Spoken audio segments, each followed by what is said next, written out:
मधुर opticians. नवीन प्रकारच्या latest फॅशनच्या चष्म्याच्या frames आणि ब्रँडेड गॉगल्स। आमचा पत्ता मधुर ऑप्टिशियन्स, अशोकनगर रोड, सातपूर, नाशिक। मित्रांनो नमस्कार, मी योगेश घुगे। आपण पाहतात सार्थक न्यूज। आमदार सौ सीमाताई महेश हिरे यांच्या हस्ते स्वर्गीय लोकनेते गोपीनाथराव मुंढे सामाजिक सभागृहाचे लोकार्पण। सातपूर मंडलाचे माजी अध्यक्ष भगवान काकड यांच्या पाठपुराव्याला यश। नाशिक पश्चिम विधानसभा मतदारसंघाच्या कार्यक्षम कार्यतत्पर आमदार सौ सीमाताई महेश हिरे यांच्या निधीतून पिंपळगाव बौला येथे स्वर्गीय लोकनेते गोपीनाथराव मुंढे सामाजिक सभागृहाचे लोकार्पण करण्यात आले। या सभागृहासाठी सातपूर मंडलाचे माजी अध्यक्ष भगवान काकड यांनी पाठपुरावा केला होता। आगामी नाशिक महापालिका निवडणूक प्रभाग क्रमांक 10 मधून भगवान काकड यांची लढण्याची तयारी आहे। आमदार सौ सीमाताई हिरे यांच्याकडे पाठपुरावा करून त्यांनी हा सभामंडप मंजूर करून घेतला। या सभामंडपाचा उपयोग पिंपळगाव बौला तसेच आजूबाजूच्या परिसरातील नागरिकांना होणार आहे। कोणतेही पद नसताना भगवान काकड यांनी हा सभामंडप मंजूर केल्याने त्यांचे प्रभागामध्ये कौतुक होत आहे। या लोकार्पण सोहळ्यास प्रमुख पाहुण्या म्हणून आमदार सौ सीमाताई महेश हिरे, भाजपचे ज्येष्ठ नेते महेश हिरे, सातपूर मंडल अध्यक्ष नारायण जाधव, गौरव बोडके, निलेश जोशी, रामहरी संभेराव, राजेश दराडे, गणेश बोलकर, माजी नगरसेविका सौ माधुरी गणेश बोलकर, भाजपा महिला मोर्चाच्या अध्यक्षा सौ जानवी मनोज तांबे, कल्पना किरण पाटोळे, प्रतिभा देवरे, परी गिरासे, सौ माया भगवान काकड, सोनाली चांदणे, समाधान देवरे, संजय राऊत, मनोज तांबे, इंद्रबान सांगळे, श्रावण शिंदे, गोकुळ नागरे, विश्वास अप्पा नागरे, हेमंत नागरे यांच्यासह भाजपा सातपूर मंडलाचे पदाधिकारी कार्यकर्ते या कार्यक्रमास मोठ्या संख्येने उपस्थित होते। खास करून भगवान काकड यांचं मी मनापासून कौतुक करते की त्यांचा इथे प्रचंड पाठपुरावा होता। आपलं पिंपळगाव बौला हे गाव गेल्या 40 वर्षापासून महानगरपालिकेच्या हद्दीत आलेलं आहे आणि ज्यावेळेला महानगरपालिकेत 23 खेड्यांचा समावेश केला त्यामध्ये हे पिंपळगाव बौला सुद्धा महापालिकेत समाविष्ट केलं। खरं तर मी नेहमी बघत आले की प्रत्येक निवडणुकीमध्ये आपण बघितलं असेल की गावाचं जे एकच मत असतं ठरलेलं त्याप्रमाणे पूर्ण गाव जे ठरवतील त्या व्यक्तीला ते मतदान करत असतात आणि हे खरोखर खूप चांगलं आहे की गावातली एकी ही सगळ्यांची खूप महत्त्वाची आहे। तुम्ही सर्वजण मिळून आतापर्यंत अरुण भाऊ जे ठरवलं ते तुम्ही सर्वजण करत आलेले आहात आणि त्याचा परिणाम सुद्धा आपल्या सगळ्यांना नेहमी चांगला बघायला मिळालेला। आज इथे या घाटावर महादेवाचं मंदिर आहे। अनेक कार्यक्रमांना मी स्वतः आलेली आहे। आपण दिंडी येत असेल हा घाट जो आहे किंवा हे मंदिर जे आहे ते तुम्ही बघितलं तर त्र्यंबक आणि सातपूर याच्यामध्ये आहे। त्यामुळे त्र्यंबकला जाणाऱ्या दिंड्या असतील, त्र्यंबकहून येणाऱ्या दिंड्या असतील त्यांचा विश्राम या ठिकाणी असतो। त्याचबरोबर इथे जे काय आध्यात्मिक धार्मिक कार्यक्रम होत असतील ते सुद्धा या घाटावर नेहमी होत असतात आणि त्यामुळे सभामंडप जो आपल्याला आता उजव्या साईडला दिसतो आहे तो अतिशय लहान होता। कोणी जरी उभं राहिलं तर त्यांना पुन्हाच उभं राहावं लागायचं।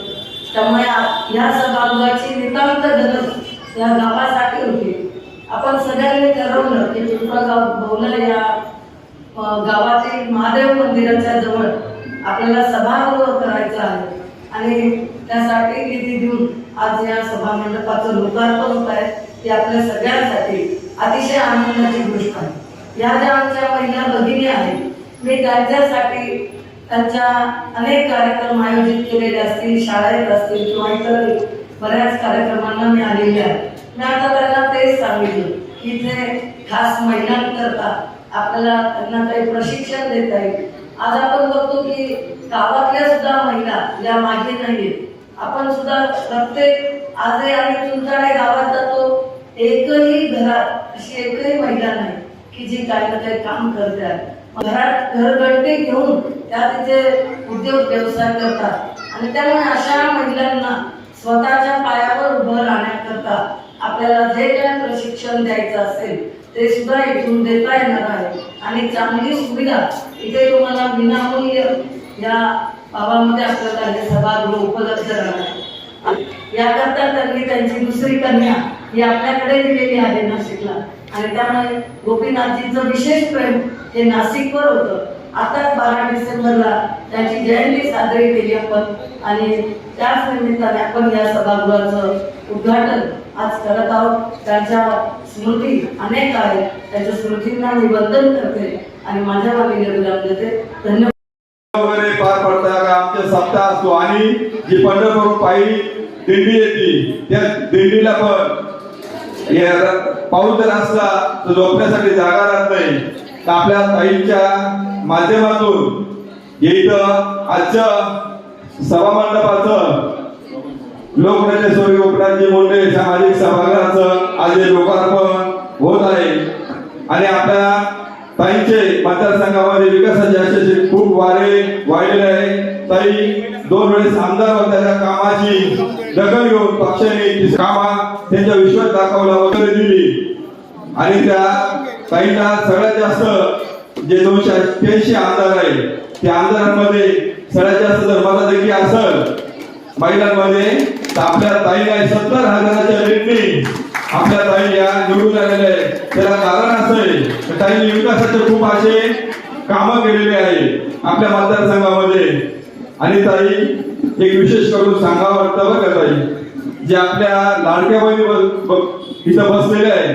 खरोखरच या सगळ्या भगिनींनी आपल्या या विधानसभेमध्ये आपल्याला खूप अशी मदत केली आणि भरभरून पिंपळामधून या लाडक्या बहिणीने आपल्याला मतदान केलेलं आहे. बांधलं तसेच आपल्या गावामध्ये पिण्याची लाईन होती, दुर्नजीवना लाईन होती ती पण टाकली. ड्रेनेज पाण्याची लाईन एकत्र व्हायची ती टाकली. नंतर गावातले काँक्रीटचे रस्ते पण बनवले. मळे विभागातली पाण्याचा सुद्धा प्रश्न सोडवला. वासळी रस्त्यापर्यंत शिवापर्यंत ताईंच्या माध्यमातूनच ती पाण्याची लाईन झालेली आहे. खाडगे रस्ता असो का आपला चिखली रस्ता असो, घुगेमाळा रस्ता असो, जे डांबरीकरण झालेले आहे ते ताईंच्या पाठपुराव्यामुळे झालेलं आहे. आपल्या ताईंच्या माध्यमातून आपल्या पिंपळगावमध्ये झालेले आहे आणि येणाऱ्या काळामध्ये सुद्धा आपल्या ताईंच्या माध्यमातून जी आपली काही मागणी आहे का ताई इथं समोर आहे ना असा घाट असावा दशकिराविधीसाठी ना आम्हाला घाटाची अडचण आहे ती घाट इथं बनवून द्यावा.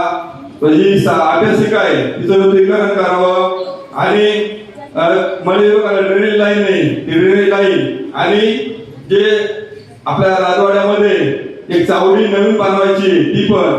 आणि सगळ्यांना सांगतो आनंदाची गोष्ट अशी की महेश भाऊनी मला मागच्या हप्त्यापूर्वीच बोलून घेतलं होतं. आमच्या भारतीय जनता पार्टीच्या सर्व पदाधिकाऱ्यांनी महेश भाऊनी बोलून घेतलं होतं. त्यांनी विचारलं आम्हाला का पिंपळामध्ये अजून काही काम असेल तर भगवान सांग.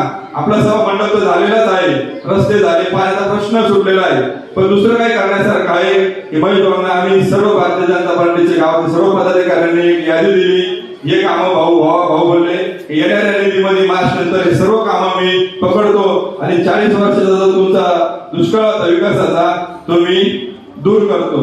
अशा आपल्याला ताईंसाठी टाळींच्या गजरामध्ये त्यांचं अभिनंदन करा. त्यांच्या माध्यमातून हे आपलं सभागृह झालेलं आहे. या चॅनलला आपण शेअर करा, लाईक करा आणि सबस्क्राईब करा. धन्यवाद.